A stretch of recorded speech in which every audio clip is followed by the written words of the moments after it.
As an engineer working in contracting jobs, one of the most difficult but critical things to figure out is how much to charge for your work.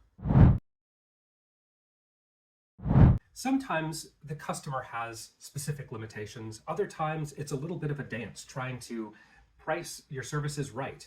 You've got a lot of overhead to cover and you need to make money. And you need to make money in between all of the downtimes that you have where you don't have work. How do you set that price?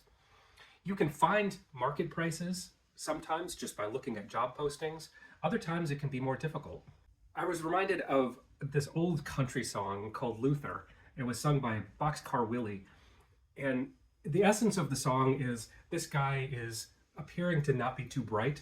So all the people in town love to play this game with him where they offer him either a dollar or a quarter. And he always takes the shiny quarter. And they all laugh because he's so stupid. And he does this for years and years. And then he dies at one point and he has a huge amount of quarters that he leaves for his son. And the punchline of the song is you always have to take the quarter because as soon as you take the dollar, the money game will end. That's an interesting, clever way of describing one of the puzzles that we have sometimes as an engineer, of figuring out what is that pain threshold that if you raise your price too high, the people are just going to start saying no. And they might do it kind of silently. You're just going to get less and less work if you push too high. So finding that good price can be very difficult. One of the biggest projects that we ever had as a company was a company that had a specific threshold that they needed to meet for their price. And I reluctantly sort of agreed to it. We had one person in on the project to start with, and we set that price, and it was the lowest price that we had charged hourly for many years. So it's a really good deal for them. But I figured, well, we'll at least have someone busy and we'll make some money on it. That project went on, and they added more and more people to it.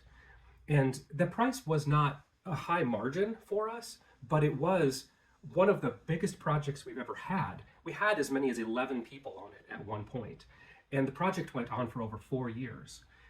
And the price never changed over that 4-year period. So it was one of the lowest prices per hour that we had, but by far one of the most profitable projects that we ever had. And the reason for that is because we had a very large number of hours that we were able to bill, and it just kept going and going, and they wanted to add people constantly.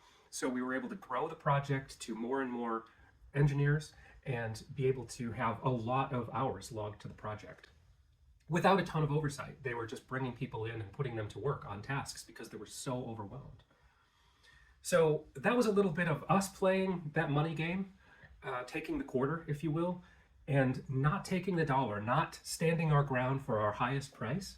And it turned out to be one of the most profitable things that we ever did as a business during that period of time.